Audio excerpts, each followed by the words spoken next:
The hammer slipped from his hand and clattered onto the cracked wooden floor, echoing through the empty house as rain leaked steadily from the ceiling. Daniel stood in the middle of the living room, soaked, exhausted, and shaking, not from the cold, but from the moment. The house that had been silent for years was finally breathing again. He wiped his face with the sleeve of his hoodie, unsure whether the wetness was rain or tears, and laughed under his breath.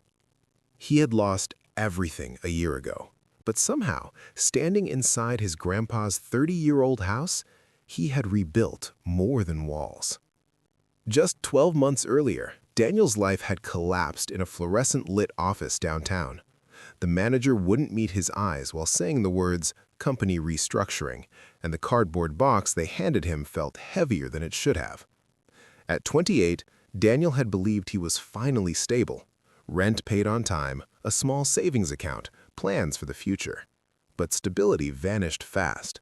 Within 3 months, the savings were gone, the apartment was lost, and calls from creditors replaced morning alarms. With nowhere else to go, Daniel drove 4 hours to the small town where his grandfather's house sat abandoned at the edge of a quiet road. His grandfather, Samuel, had passed away 2 years earlier, and no one had touched the house since. Family members called it a burden, realtors called it a teardown, but to Daniel, it was the place where summers smelled like fresh coffee and old books, where a deep voice once told him stories about working with his hands and living with dignity. The first night, Daniel slept on the floor, wrapped in his jacket, listening to the wind whistle through broken window seals. The house was falling apart. Paint peeled like old skin, the roof sagged, and the plumbing groaned angrily when turned on. But Daniel stayed, not because it was easy, because it was the last thing that still felt like home. He found a dusty toolbox in the garage, rusted but full, and remembered his grandfather's hands guiding his when he was a child. "Fix what you can," Samuel used to say, "and respect what you can't." With no job, no money, and too much time alone with his thoughts, Daniel decided to fix the house one piece at a time. Days turned into a routine. Mornings began with instant coffee and YouTube tutorials downloaded at the library. Afternoons were spent tearing out rot, sanding old doors, and patching holes with salvaged wood.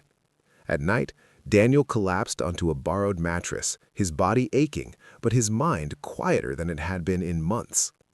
Every nail he drove felt like defiance against the shame of losing his job. The town noticed him slowly. An older neighbor stopped by one afternoon and wordlessly handed him a bag of leftover tiles. A woman from down the road brought soup when she saw smoke rising from the chimney again. No one asked questions, they just helped.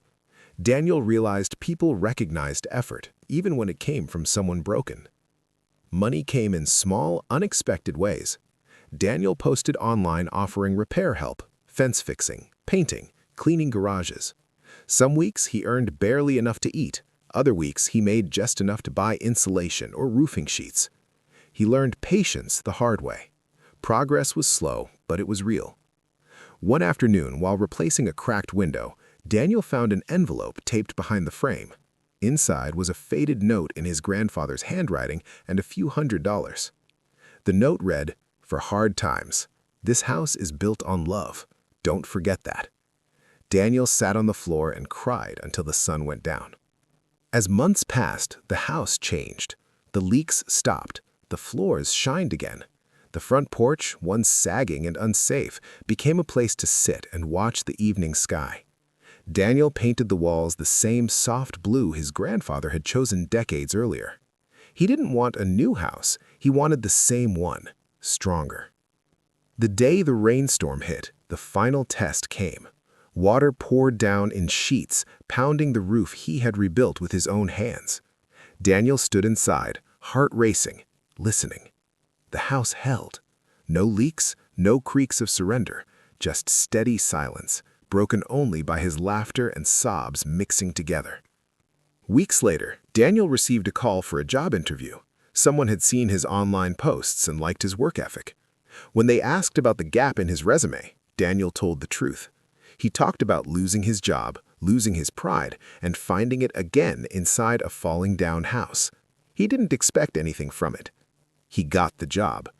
But even with steady income, Daniel stayed in the house.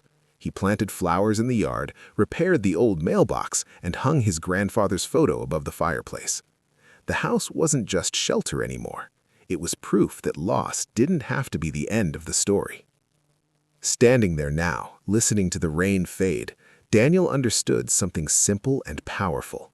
He hadn't rebuilt the house because he lost his job.